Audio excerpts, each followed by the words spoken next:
પુરુષોત્તમ માસ મહાત્મ્ય કથા અધ્યાય 22મો પુરુષોત્તમ માસના વ્રત અને નિયમો।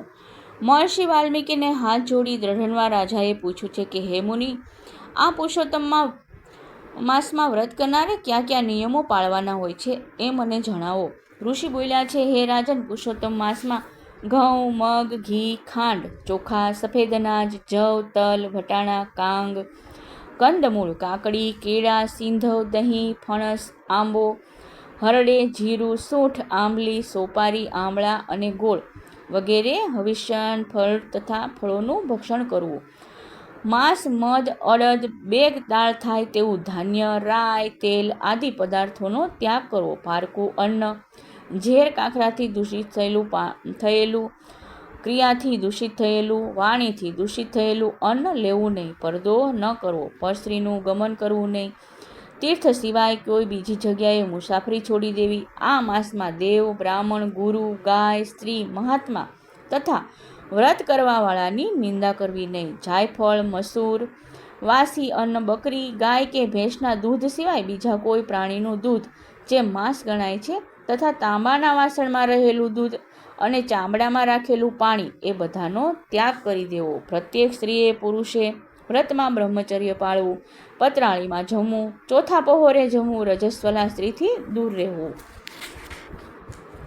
અત્યંત મલેચ્છ, પતિત, નાસ્તિક અને વેદની નિંદા કરનાર સંસ્કારીનો સાથે બોલવું નહીં। કાગડાએ એઠું કરેલું અન્ન કે જળ સૂતકીનું બીજી વાર રાંધેલું કે દાજેલું અન્ન ખાવું નહીં। કાંદા, લસણ, ગાજર, અળવીના પાંદડા, મૂળો અને સરગવાની શીંગો ખાવી નહીં। આ બધા પદાર્થોને તજી દેવાના। ભગવાન વિષ્ણુની પ્રસન્નતા માટે ચંદ્રાયણ આદિ વ્રતો કરવા। પડવાના દિવસે કોળું, બીજના દિવસે રીંગણ, ત્રીજના દિવસે પુષ્પનું શાક, ચોથે મૂળા, પાંચમે નીલું, છઠ્ઠે તરબૂચ, સાતમે સર્વ ફળોનું શાક, આઠમે આંબળા, નવમે નાળિયેર, દસમે દૂધી, અગિયારસે પંડોળું, બારસે બોર, તેરસે કાળા રીંગણા, ચૌદસે વેલાનું શાક, પૂનમે પાણીમાં થનારા શાક લેવા નહીં। રવિવારે આમળા ખાવા નહીં। જે પદાર્થોનો ત્યાગ કર્યો હોય તે પદાર્થો બ્રાહ્મણોને દાન કર્યા પછી જ ખાવાના। આ પ્રમાણે કરનાર ઉત્તમ ફળને પ્રાપ્ત કરે છે। બની શકે તો આખો પુરુષોત્તમ માસ ઉપવાસ કરવો, તેમ ન બને તો માગ્યા વિનાના ઘી કે દૂધ ઉપર કે ફળાહાર પર રહેવું। વ્રતનો આરંભ થયાના દિવસે સવારમાં વહેલા ઉઠીને સ્નાન આદિ પરવારી શ્રી કૃષ્ણ ભગવાનનું સ્મરણ કરવું અને નિયમ પાળવાનો સંકલ્પ કરવો। નિયમપૂર્વક આખો માસ વૃત્તાચરણ કરવું। આ માસમાં ભક્તિપૂર્વક શ્રીમદ ભાગવત સાંભળવું। બની શકે તો 1 લાખ તુલસી દળથી શાલિગ્રામની પૂજા કરવી, તેનું પુણ્ય અનંત છે। આ માસમાં વ્રત કરનારને 100 યજ્ઞ કરવાનું ફળ મળે છે। જે આ વ્રત કરે છે તેને હાથીઓ જેમ સિંહને જોઈને નાસી જાય છે તેમ યમના દૂતો નાસી જાય છે। આ વ્રત કરનાર કોઈ જાતની આધિ, વ્યાધિ કે ઉપાધિ નડતી નથી। દરિદ્રતા દૂર થાય છે, સુખ સંપત્તિમાં વૃદ્ધિ થાય છે અને સંતાન તથા અમર કીર્તિ પ્રાપ્ત થાય છે। ભૂત, પ્રેત કે પિશાચ તેને પીડી શકતા નથી।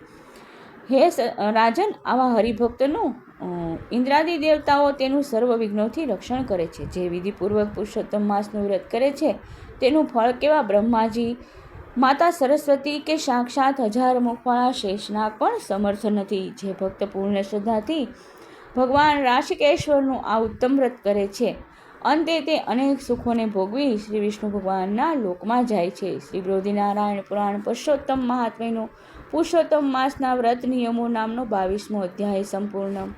કૃષ્ણ કનૈયા લાલ કી જય, દ્વારિકાધીશની જય, પૂર્ણ પુરુષોત્તમ ભગવાનની જય।